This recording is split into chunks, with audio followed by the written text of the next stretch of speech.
Hi, everyone, and welcome back. Thanks for being here. It's Thursday. It's publication day for the Sagersville Independent. A lot of must-sees and must-reads in today's paper. However, on tonight's program, I'm actually going to reference one of our top stories from last week's Independent, which focused on the county government and McGoffin County Judge Executive Matt Wireman continuing to be frustrated with the level zeros, times when there are no ambulances available for call by the Lifeguard Ambulance Service, which serves McGoffin County, its sole ambulance provider. There's been some movement on that front in general today that the judge is pleased to announce. I'll have what I can tell you in just a few moments on that. So, what do you think about yesterday's show? $5 million from Scotty B. Patrick. It's a gesture that's unmatched in our history, and it can only be matched by his kindness overall. We are so glad to have him amongst us and be one of his fellow McGoffin Countyans. His support has just been unwavering and will continue to be so for generations, much further and much longer than you and I or anyone else watching this will still remain to walk this earth. So, that was historic. I am making history tonight, not to that extent, but I am making history tonight. I'm going to announce, let me rephrase that. Someone on the show tonight is going to announce the winner of the car for Community Day. We saw Community Day, of course, get scratched for the second year in a row, but today was kind of the deadline to donate. That's been extended. Tell you about that in a few seconds. But our friend Lois, the Sagersville National Bank, is going to pull a name out of the box in just a few minutes, and right here is where you want to be if you want to know who won the car that was given away during Community Day. COVID numbers and a lot of other information to follow, and of course I will just go through real quickly the main focal points of the president's announcement today, as he is issuing a lot of guidelines and mandates in regards to vaccines and testing and COVID-19. There was an ATV accident earlier today in McGoffin County on the sand bottom side of the Booger Hill off of Royalton, or off of Route 7.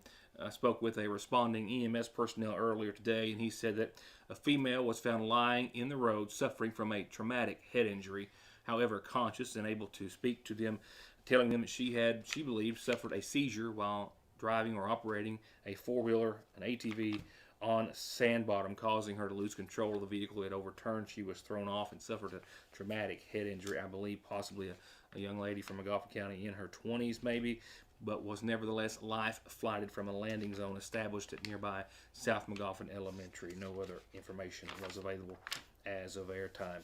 From McGoffin County Judge Executive Matt Wireman, he's got some other big news that we'll be sharing here, possibly as soon as tomorrow or certainly in the next few days to come. But he asked me to pass along an update on the county's request for a certificate of need to operate, at least on an emergency basis, a second ambulance service. So, last week in the Sagersville Independent, my editor Heather Oney put together a very extensive report putting in chronological order and otherwise the situation. Lifeguard Ambulance Service buying Transtar back in April of 2019, getting their license through Kentucky Board of Emergency Medical Services. That license covering, actually based out of Pike County for whatever reason we still can't really figure out, the county neither, and McGoffin County. 6 months into that transition, McGoffin County Judge Executive Matt Wireman was voicing his concerns then, here with your news today in the Sagersville Independent, about the ambulance services in the county, noting in public meetings the number of times the county was in a level 0 situation, which means they did not have a staffed ambulance in the county available for an actual call. And then, in last week's paper and report, the judge told Heather that from July the 1st of this year through just the 17th of August, about a month and a half, there have been 107 emergency calls requiring ambulances here in McGoffin County. A total of 107 in that approximate a month and a half. And 13 times during that, at least 13 times, the ambulance service was said to be at level 0 and could not respond. Lifeguard has spoke to the judge. They, in response, started their own training programs over the last year to try to produce paramedics, attributing the problems to a lack of staffing. But by January of 2020, the complaints still rolling in and still to this date. It was January of 2020, however, that the judge applied for a certificate of need from the Cabinet for Health of Family Services for the county, which, if granted, would allow Magoffin County to either start its own ambulance service or contract it out, giving the county some control over the situation. That was January of last year, and nothing has happened since, largely due to COVID. That hearing or hearings have not taken place, not just for Magoffin County, but for other counties. The state of Kentucky is one of only a handful, 2, 3, or 4 states in the entire nation, which requires a certificate of need to operate an ambulance service, which they're very hard to come by, which essentially gives whoever's operating total control to some degree. So the judge requested a hearing, and that hearing was challenged by Lifeguard Ambulance Service, who essentially, in doing so, was arguing that they were able to cover the county services and the county was not in need of a second service. The hearings have now been brought back up for discussion for the first time in well over a year. A little bit of movement on this situation. Judge Wireman shared with me today a letter that he had received this morning saying that he had received word with a hearing set for earlier today or this week, a pre-hearing to set an actual hearing date, that Lifeguard, as of today, was withdrawing from their April 2020 hearing request regarding Magoffin County's certificate of need. A pre-hearing was set for this week to set a hearing date in the coming days. The purpose of that hearing, again, for Lifeguard to challenge the county's request for a certificate of need. They are withdrawing for whatever reason, we do not know as of this time, but withdrawing that request for that meeting to challenge or appeal the county's request of a certificate of need. So what's the next step? The judge says that's still yet to be determined, but they're looking at the next step in the licensing process to obtain a certificate of need for the county to operate one themselves or subcontract one out. I also have spoke to legislators on the state level, and this, for COVID and maybe similar reasons as well, is something that the special session may be addressing as of this time, giving counties emergency certificate of needs or emergency licenses, if you will, to operate for whatever reason. So it looks as though there may be some changes to the ambulance service they're in Magoffin County sometime. And the judge says he will be talking to us in person about that in the coming days. I'll be talking to you about much more right after this. There's no missing that this is the new McFarland and Tinker Law Office location on the Mountain Parkway in the former Farm Bureau building in Sagersville, just like there's no denying that their nearly 60 years of legal experience has won their clients millions and millions of dollars in disability, auto accident, and wrongful death cases. It's where your case matters to you and to us. McFarland and Tinker, also Griffey approved. Welcome to East Kentucky's premier vape and CBD shop, offering all natural tobacco alternatives and everything vape and smoke shop related. Everything you're looking for and everything you're not. Best quality, best prices, best service. Come to Appalachian Smoke Shop for all your tobacco alternatives and accessories, as well as products like CBD, kratom, and legal THC that people are telling us they're using to treat pain, anxiety, depression, difficulty sleeping, and lack of energy, as well as just for overall wellness. Make it your one stop, Appalachian Smoke Shop.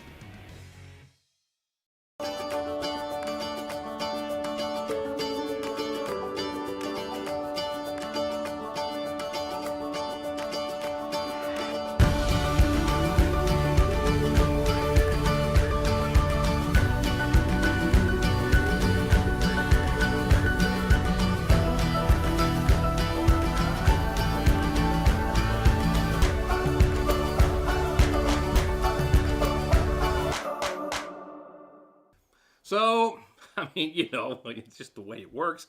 Going to hold the biggest part for last. We're going to draw for a car in just a few moments and see who won the car given away at Community Day, which essentially is going to be today. So let's go to COVID numbers first. I have from the Magoffin County Health Department today's numbers, and yet another today in the 20s. Another number of people hospitalized. We still have several individuals as well currently on ventilators in intensive care units from Magoffin. Top left of your screen, another day in the 20s. I think we've had 21, 21, and 25, and then 25 again today, if I'm not mistaken. New cases, top left, 23 adults, 2 children, for a total of 25 cases again today. We also, says our health director, Mayor Pete Shepard, have lost another Magoffin County and due to COVID. And I am of the belief that the number for this week is still unknown. We believe we had 3. They all have to be confirmed by the state. But 3 lives lost in McGoffin County as of last week, and possibly another as many as 3 this week. Look around at your neighbors, the young people whose lives are being lost and taken. We're now seeing at least 2 students that have lost their lives in Kentucky schools, obviously. But the number of young people affected and those getting sick and those dying is increasing, and I'll show you that in just a few seconds from the state. Our positivity rating, I don't have today's rate in. I'll check it before we go. Yesterday was down to 108.1. Can you hear me? I'm sounding excited about 108.1. That's the lowest we've been in months. We were at 200 and more for some time, and right around 150 or so for many, many days. Hospitalized, currently 8 hospitalized from McGoffin County. 3 of those are said to be on ventilators. Well, I just have in today's incident rate map, which has Morgan County in the orange for the 2nd day in a row. Glad to see that. McGoffin County, though, has upped their percentage rate. We've gone from that 108 from yesterday now to 112.8. Floyd, our neighbor, right around the same at 118. Knott County, 120. Most all of our neighbors, certainly to the south, are well over 100. And everyone except for Morgan and Union County, or is it Clinton County, actually, in the red. I don't have numbers from Floyd County from yesterday, but day before they had 65 new cases, 18 and under, accounted for 16 of those. They had 25 hospitalized. Yesterday in Johnson County, another 44 new cases to report, 18 hospitalized. And another death reported yesterday that I told you just briefly of last night, a young Johnson County mother of 2, otherwise healthy, who has died from the coronavirus. I believe that the death reported yesterday, which brings their death toll to 46 for Johnson County. Meanwhile, let's go to the state numbers for today and Governor Beshear, as more help is coming via the National Guard. With Delta devastating Kentucky, 2 Kentucky students now confirmed to have passed away from the coronavirus. Many school personnel, teachers, and of course many others throughout the state as well. And with 60 of 96 Kentucky hospitals reporting critical staffing shortages and the fewest number of ICU beds available ever, at 90 only vacant right now across the entire state. These dire circumstances at essentially all Kentucky hospitals and all over the state. And with the likelihood of any person getting sick right now, whether from COVID or having a heart attack or otherwise, not being able to get a hospital bed, the governor is asking for help. We can't simply look to the south or other places and say we think it's beginning to slow down. It is continuing to tax our hospitals at record rates, and the growth is not sustainable. We look at the intensive care unit, the same thing. Again, the fewest number of available intensive care beds I think that we have had in the last 40 plus years. And this is with hospitals creating new ICU beds every day, doing their very best to try to ultimately open them up. But when you have a record number of Kentuckians hospitalized and in the ICU, this is what happens. And then there's Kentuckians on a ventilator. Now, again, continues to generally rise. This is when you can't breathe on your own. And we got people of all ages. I think we're going to have a 21-year-old in our next report having passed away. We have younger people on ventilators than we ever thought we'd see. People who are healthy, no pre-existing conditions. The COVID hits them so hard they cannot breathe. And if they are lucky enough to recover, it's going to come with long-term complications. The help I referred to coming via the National Guard, who has already been dispatched to St. Clair, ARH Hazard, the Med Center in Bowling Green, and Pikeville Medical Center. Now another 310 soldiers coming to in the form of teams, another 21 hospitals across the state. As for taking a look at the number of younger people being affected by the Delta variant versus the first round of COVID or the Alpha strain, months ago, during the height of the Alpha strain, 74% of the deaths that we were seeing were in our older individuals over 70. 24% of the deaths for the alpha strain were in those aged 50 to 69. A mere 3% in those 30 to 49, and none younger. But with the Delta variant, look at the graph or the pie chart to your right. 49%, down from 74, 49% are over 70. And from 24, we go to 39% of those who are 50 to 69 being affected and dying.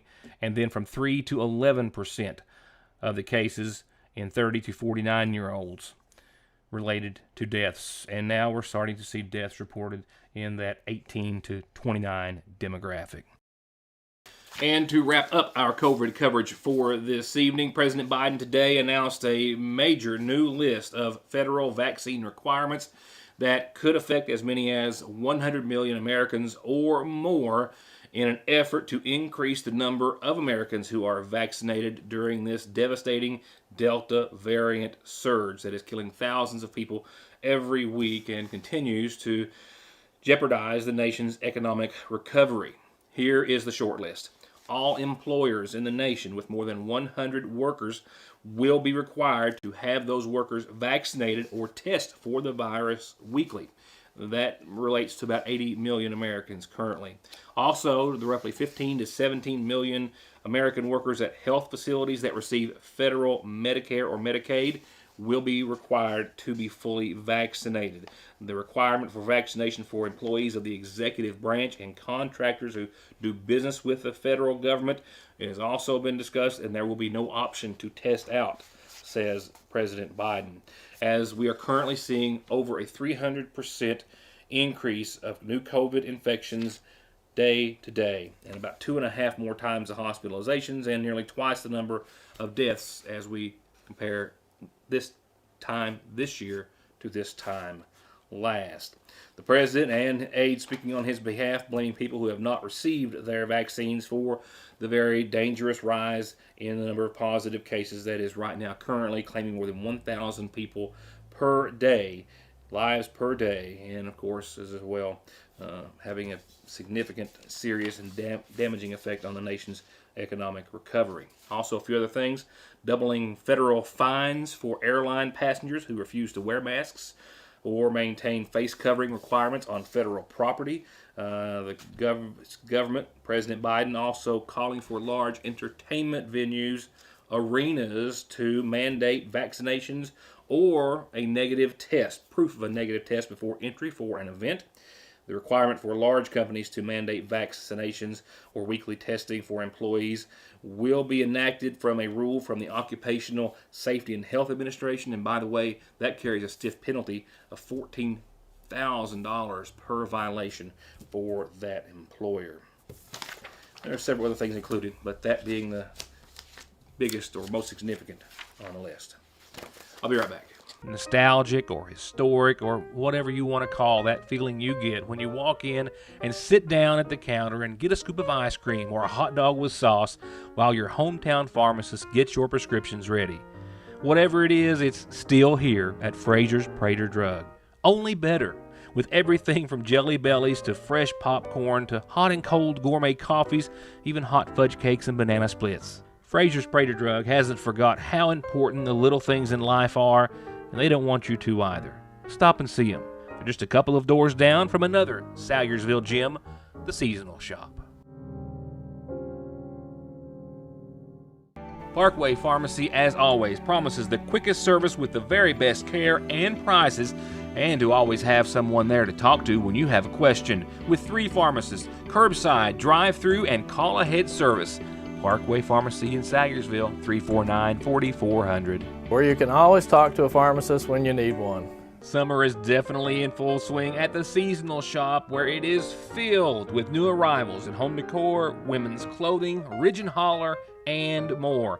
They've given their home decor a fresh look, and they have new displays literally wall to wall, from farmhouse to traditional, equestrian, and more. And Oat Shore neoprene bags are the latest craze in women's accessories, and they've got dozens of colors and styles available right now and new ones coming in daily. And lily planters have arrived just in time for school or work. And don't leave the guys out. Ridge and Holler shirts, yes, that's a McGoffin County Cadillac cap, and hats are a huge seller at the seasonal shop. Designs so unique and so special for our area. Designs you can only get at the seasonal shop, where they still have delivery, baby and wedding registry, curbside service, and more. Starting with the top tier and making our way to the bottom of the third, bear with me real quickly, just for a few seconds. We need to thank them one and all real quickly for their support of the McGoffin County Community Day for 2021, which technically is still not over. I'll tell you how that's happening in just a second. Rick Salyer, Salyer Body Shop, and J.R. Dunn, Parkway Pharmacy, Sayersville National Bank, Appalachian Wireless, Foothills Rural Telephone, Laurel Run Management, Logan Corporation, McGoffin County Funeral Home, Paintsville Walmart, all in our top tier.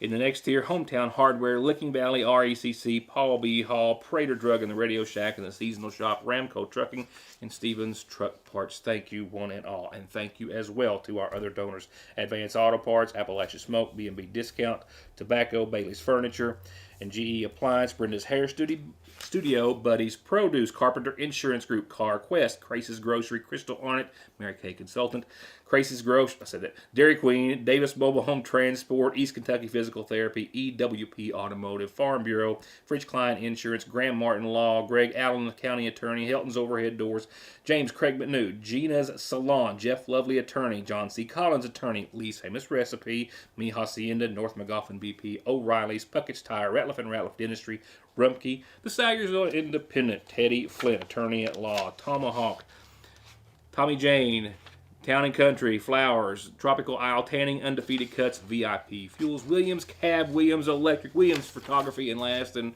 you can throw Lisa in there if you want, Your News Today, and myself. Thank you all for your support.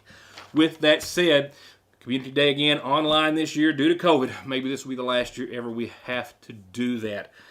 But it went on, and it's still going on as far as the fundraising effort, which was to wrap up today. Tell you more about that in just a second. But right now, let's see who won the car. Let's take it just a few doors down to our friend Lois, and let's see who gets their name pulled out of the hat or the cardboard box. We want to thank all of our nonprofit organizations for all they do for our community, and we'd also like to thank Scotty Patrick for what he does for our community. This is our way of giving back to our community. So without further ado, tell us who the winner is, Lois.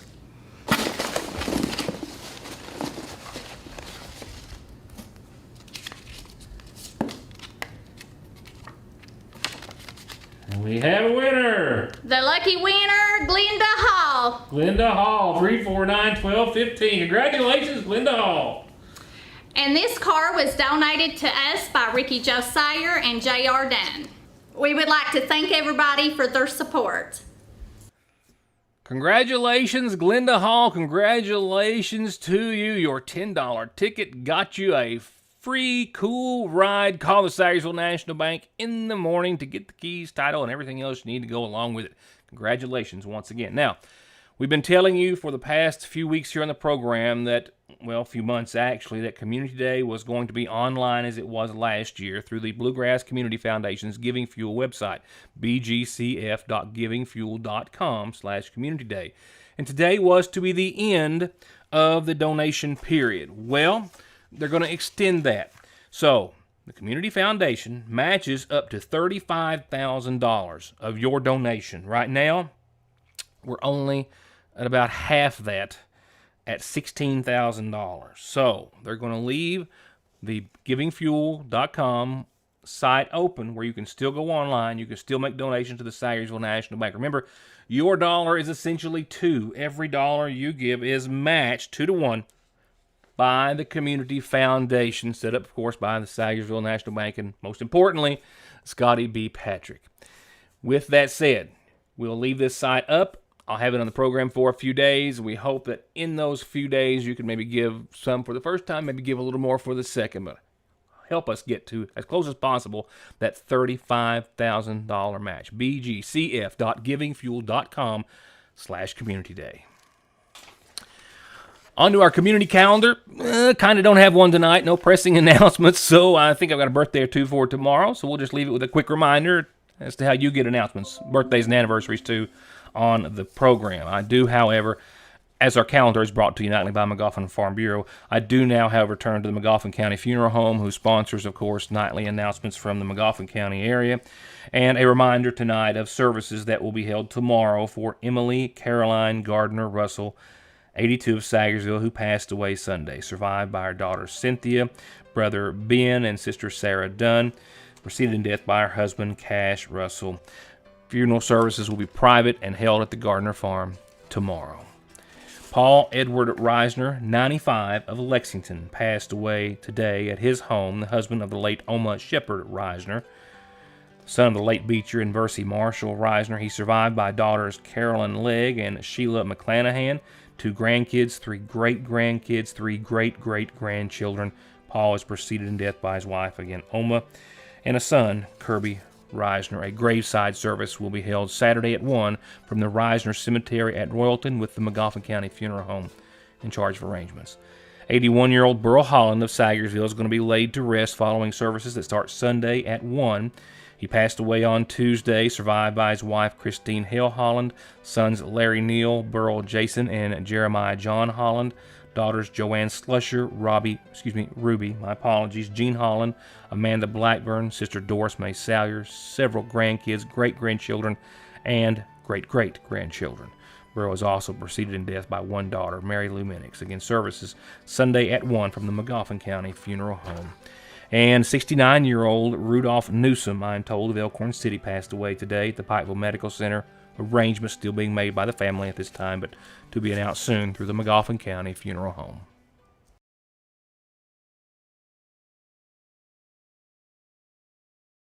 Call the pros. All Pro Gutter Works specializes in seamless gutters, vinyl siding, metal roofing, replacement doors and windows, remodeling or adding on to your home with free and fair estimates backed by decades of happy and return customers with guaranteed satisfaction and 18 months 0% financing. All Pro Gutter Works. 349-9999.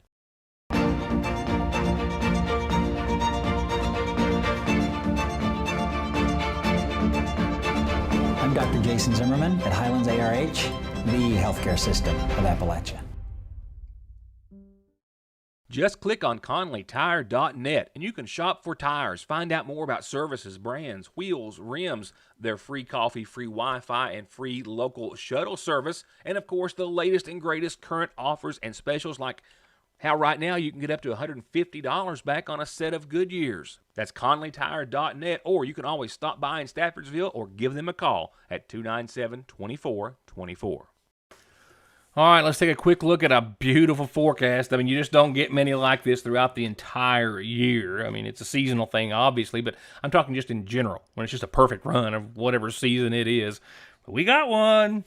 A low tonight of 52, calm winds, mostly clear skies. Tomorrow, another day in the mid-70s, sunny, mostly clear, 53 for your low tomorrow night. We do see temperatures increase. Now, we're going to get back to the mid-80s, but it's still going to be beautiful. Humidity levels will be in check, and your weekend is picture perfect.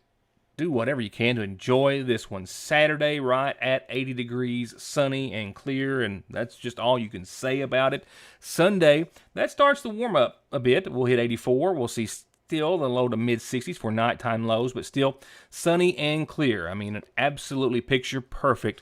Friday, Saturday, and Sunday, and to be honest with you, we're going to roll right on with that pattern throughout next week. That pattern also including increasing daytime temperatures. Yeah, we'll go from 80 Saturday, 84 Sunday to, drumroll please, 86 on your Monday and 86 on your Tuesday as well. That's right. That's the peak of it. From there, we'll see a front coming in, a scenario that's going to take us down a notch or two and give us some shower chances to the tune of about 30% Wednesday and Thursday of next week, but it's just 30%. We're still talking mostly and partly sunny skies, so all the way through Tuesday and essentially your Wednesday. I mean, you couldn't ask for a whole lot more for this time of year. A beautiful run of some weather. Again, days like these are numbered, ladies and gentlemen. The leaves have yet to begin to change and fall, but you know what happens. The flip of a switch or in the blink of an eye, that all changes in the hills, the beautiful hills of eastern Kentucky. So while we have pretty days coming and beautiful days coming, the mid-80s like this, not so many more.